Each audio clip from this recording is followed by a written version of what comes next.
안녕하세요. 성도 여러분 반갑습니다. 오늘 153 성경 통독 제 103일차 되는 날인데요. 오늘은 하박국 2장과 3장을 먼저 읽고 그리고 예레미야서 41장부터 46장까지 읽게 됩니다.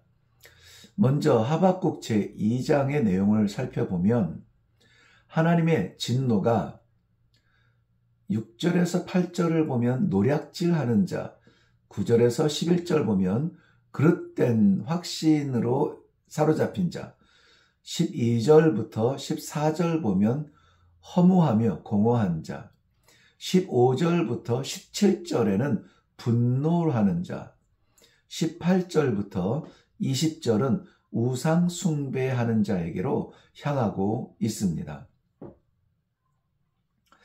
그러니 하나님의 진노가 두려운 것이 아니라 우리가 노략질에서 자유롭고 우리의 확신이 분명하며 분명한 하나님의 나라에 대한 믿음의 길을 걷고 있고 그 다음에 인자함과 온화함으로 참아내며 우상 숭배를 벗어나는 자리에 있거든 진노는 두려워할 것이 아닌 것 같습니다. 하나님께서 주시는 이러한 묵시들은 달려가면서도 볼 수 있어야 합니다. 판에 새기라 이렇게 말씀하셨는데요. 판에 새긴다는 말은 듣고 암송하는 것 정도가 아니라 잊어서는 안 되는 것을 말씀하시죠. 아무리 강조해도 지나치지 않은 하나님의 말씀을 기록해야 하죠. 하나님의 말씀과 약속을 가벼이 여기는 사람은 마음이 교만한 사람이라고 했습니다. 겸손한 사람이 믿음을 붙들고 삽니다.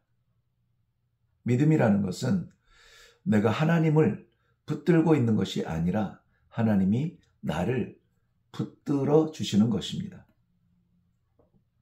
20절 말씀에 보면 오직 여호와는 그 성전에 계시니 온 땅은 그 앞에서 잠잠할지니라.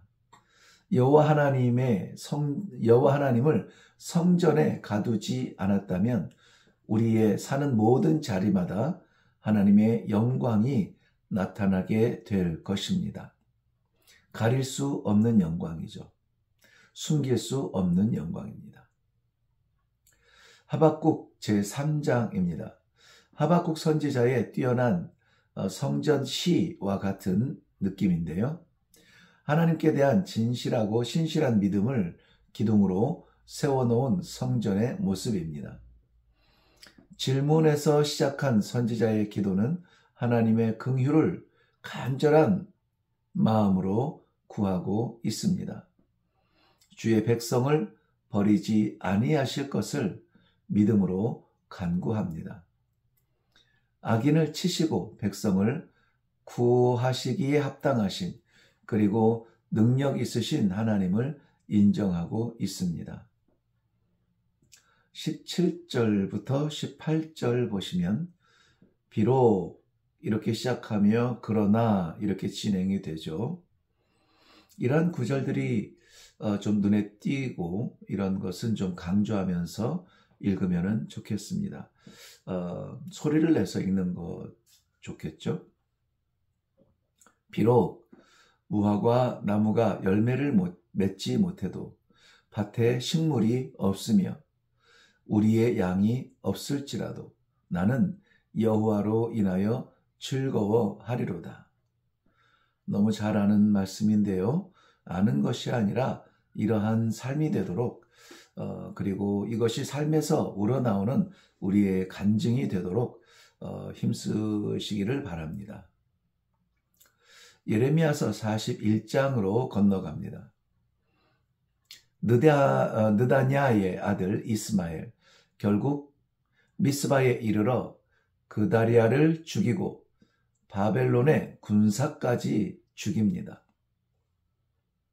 예레미야서 41장과 42장은 총리로 위임받은 그다리아와 이를 죽이려는 느다냐 아들 이스마엘과 또 그 가운데서 이를 막아보려는 가레야의 아들 요하난의 일들이 복잡하게 그려져 있습니다.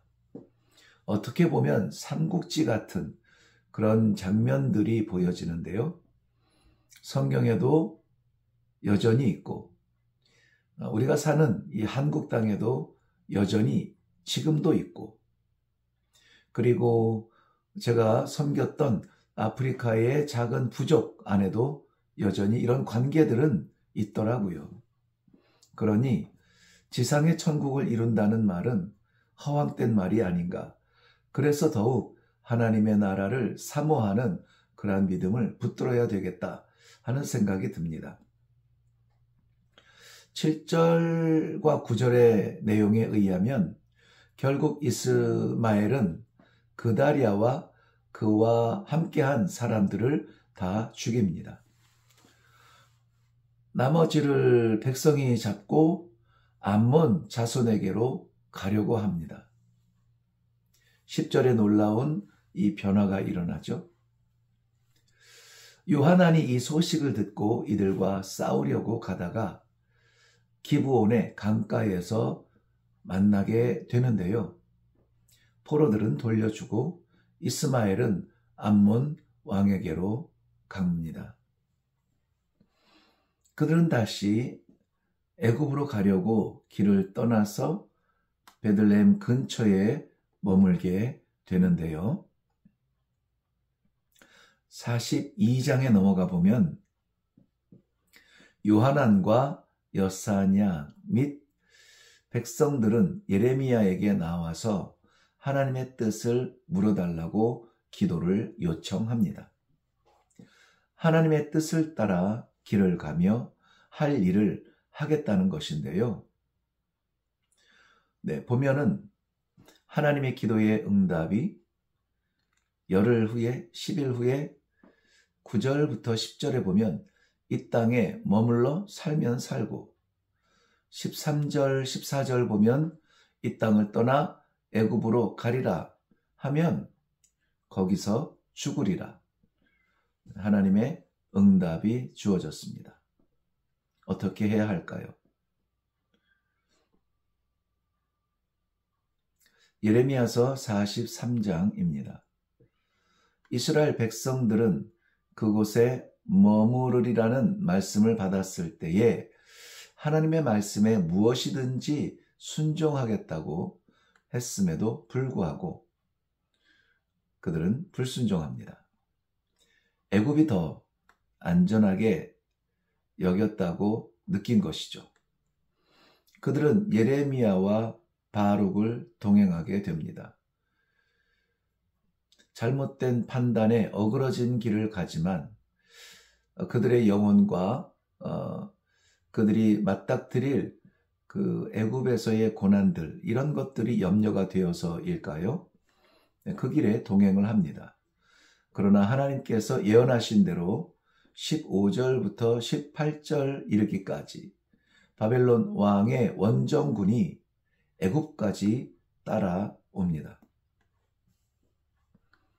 바벨론에 의해서 11절 보면 애굽 땅을 치고 죽이고 사로잡고 칼로 치되 우상들과 석상들을 깨뜨리고 불사르리라 경고의 말씀이 선포됩니다. 예레미야서 44장입니다. 살 길을 찾아서 애굽으로 피한 백성들을 향한 말씀인데요. 황무지가 되어서 아무도 사는 사람이 없는 그러한 성읍으로 전락한 유다의 성읍들. 이유가 어디에 있었죠?